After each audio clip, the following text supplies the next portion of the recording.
नमस्कार, मी D sir, founder of D academy for BSc, BCA and MSc. गेल्या 13 वर्षापासून आम्ही या फील्डमध्ये कार्यरत आहोत आणि आमच्या फील्डमधलं पहिलं उद्दिष्ट हे आहे की मुलांना मॅथ्स, फिजिक्स आणि कॉम्प्युटर मधलं बेसिक नॉलेज दिलं गेलं पाहिजे.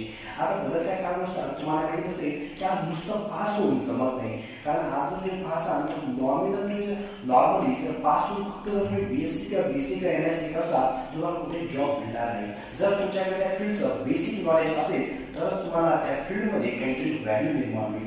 म्हणून तुम्हाला माहित असेल की आपण प्रत्येक सब्जेक्टचं तो आयदर मॅथ्स असो, फिजिक्स असो की कॉम्प्युटर असो त्याचं बेसिक नॉलेज तुम्हाला इथे मिळेल. म्हणजे तुम्हाला इथे बेसिक नॉलेज पण मिळेल, सोबत तुम्हाला इथे चांगला एक स्कोर पण करता येईल. म्हणजे तुम्हाला मार्क मिळेलच पण सोबत तुम्हाला बेसिक नॉलेज मिळेल.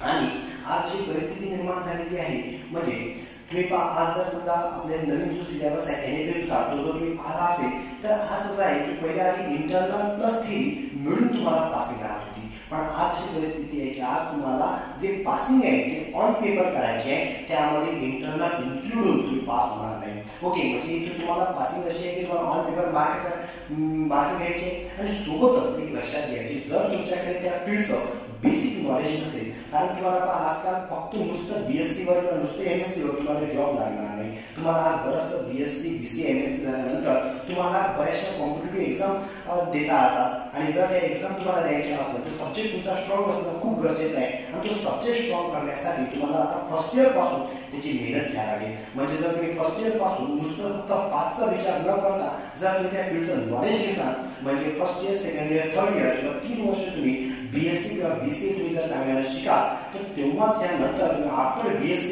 आफ्टर BCA तुम्हाला बऱ्याचशा कॉम्पिटिटिव्ह एक्झाम देता येतात आणि त्या सब्जेक्टशी रिलेटेड आहे. फॉर एक्झाम्पल मॅथ्ससाठी तुम्ही जशी IIT JAM नावाची एक्झाम देतात आणि जर ती एक्झाम तुम्ही क्रॅक करू शकले तर त्यावेळेस तुम्हाला IIT कॉलेजमधून MSc मॅथ्स करता येईल. म्हणजे त्यासाठी तुम्हाला ती एक्झाम फायनल इयरला देण्यासाठी तुम्हाला फर्स्ट इयर, सेकंड इयरला तेवढी मेहनत घ्यावी लागेल. म्हणजे आज असं आहे देरी हरी पलंगावरी असा विषय राहिलेला नाही आहे किंवा तुम्हाला जर वाटत असेल की आपण नुसतं फक्त थोडासा अभ्यास करून पास होऊन म्हणजे आपल्याला डिग्री भेटून जाईल. म्हणजे तुम्ही माहित असेल तर BSc, BCA आणि MSc कितीतरी लोकांनी अशा डिग्र्या घेतलेल्या आहेत तर त्या डिग्रीला नुसती व्हॅल्यू नाही आहे. ते व्हॅल्यू त्या डिग्रीला तेव्हा येईल जेव्हा तुमच्याकडे त्या फील्डचं नॉलेज असेल. आणि म्हणून आज फर्स्ट इयर पासून तुम्हाला काय लक्षात घ्यायला लागेल तर तुम्हाला बेसिक नॉलेज कडे लक्ष द्यावं लागेल. नुसता पासचा विचार करून जमणार नाही. म्हणून आजची जी परिस्थिती आहे आणि आज जे तुमचा जो बदलता काळ आहे याच्यानुसार आज नुसतं पासिंगला काहीच व्हॅल्यू राहिली नाहीये.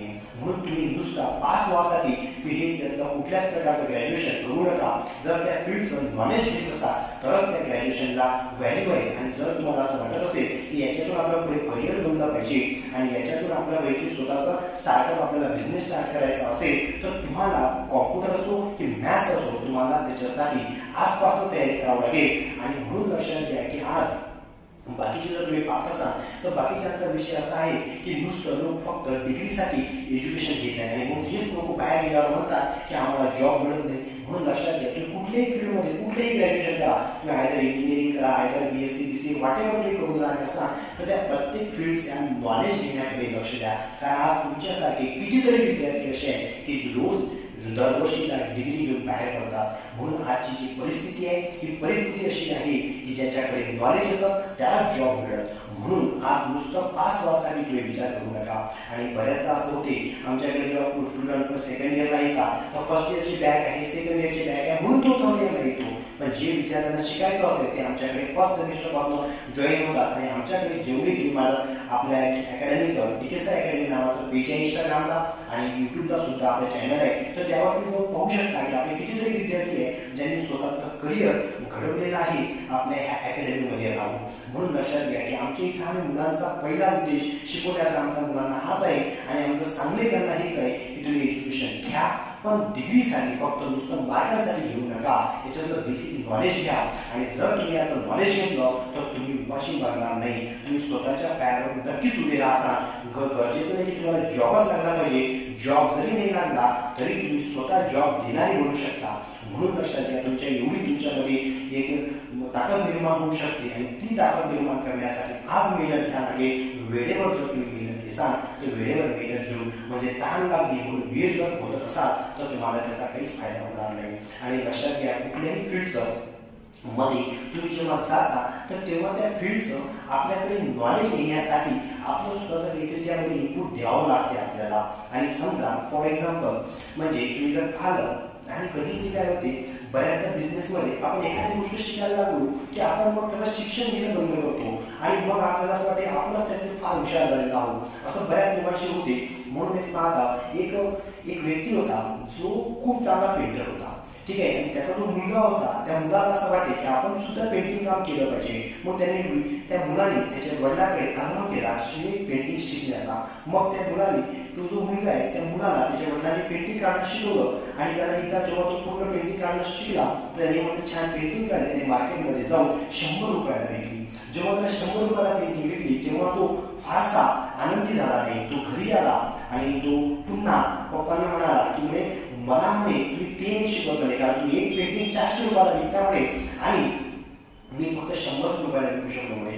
मग त्याच्या वडिलांनी त्याला काय केलं, त्याला पुन्हा आणखी पेंटिंग चांगल्या प्रकारे काढायला शिकवलं आणि शिकवल्यानंतर त्याला ती पेंटिंग 200 रुपयाला विकली. मग 200 रुपयाला जेव्हा त्याने पेंटिंग विकली तर तेव्हा 200 रुपयाला पेंटिंग विकल्यानंतर तो फारसा आनंदी झालाच नाही. तो पुन्हा घरी आला. पुन्हा मग त्यांनी वडिलांकडे म्हटलं की तुम्ही एक पेंटिंग 400 रुपयाला विकता म्हणे आणि मी फक्त 200 रुपयाला विकली. मग त्याच्या वडिलांनी त्याला एवढं चांगल्या पद्धतीने शिकवलं, आणखी खूप मेहनत घेतली आणि मेहनत घेऊन त्याला एवढं चांगला पेंटर बनवलं की त्यानं ती पेंटिंग एवढी छान बनवून शिकला की त्याने ते 500 रुपयाला विकली. आणि ज्या दिवशी त्याला ते 500 रुपयाला विकली त्या दिवशी तो फार आनंदी झाला. आणि मग तो आनंदी झाल्यामुळे घरी आला आणि तो बाबा त्याच्या वडिलांना म्हणाला की मी पेंटिंग काढणं शिकलो म्हणे आणि ती म्हणजे एकदम चांगल्या प्रतीची. मग त्याचे वडील म्हणतात की तू आणखी अजून चांगला करू शकतो, आणखीन शिक. तर तेव्हा जो म्हणाला ते ऐकण्यात होतो. तर तो म्हणे मी म्हणे आता मला आता शिकण्याची गरज नाही कारण मी आयुष्यभर पेंटिंग फक्त 400 रुपयाला विकत होते आणि मी आज पेंटिंग 500 रुपयाला विकली. मग त्याच्या वडिलांनी जे म्हटलं ते ऐकण्यात होतं. त्याचे वडील म्हणे ही चुकी मी माझ्या आयुष्यात केली म्हणे. मी आयुष्यभर पेंटिंग माझे वडील फक्त 300 रुपयाला विकत होते आणि ज्या दिवशी मी पेंटिंग मध्ये 400 रुपयाला विकली म्हणे तर त्या दिवसापासून मी शिकणं बंद केलं आणि आज मी आयुष्यभर पेंटिंग 400 रुपयाला विकत आहे. म्हणजे तुमच्या लक्षात आलं असेल याच्यावरून की आपण कुठलीही गोष्ट जेव्हा शिकत असू तर त्यातलं नॉलेज घेणं आपल्याला आवश्यक आहे आणि ते घेतच राहणं आवश्यक आहे. तुम्ही त्या फील्डमध्ये किती मास्टर माइंड झाले असं तरी तुम्हाला काळानुसार त्यामध्ये अपडेट घ्यावंच लागेल. काळानुसार तुम्हाला त्या नवीन नवीन गोष्टी शिकणं आहे तरच तुमचा ग्राफ असा वर जाईल. म्हणून लक्षात घ्या की कुठल्याही फील्डमध्ये तुम्ही आज कार्यरत असाल तर त्या फील्डमध्ये अपडेटेड राहा. त्या फील्डमध्ये जशी ते फील्ड डिमांड करत तसं तुम्ही पुढे त्या फील्डमध्ये कार्यरत राहा. कारण लक्षात घ्या आजची परिस्थिती फार वेगळी आहे.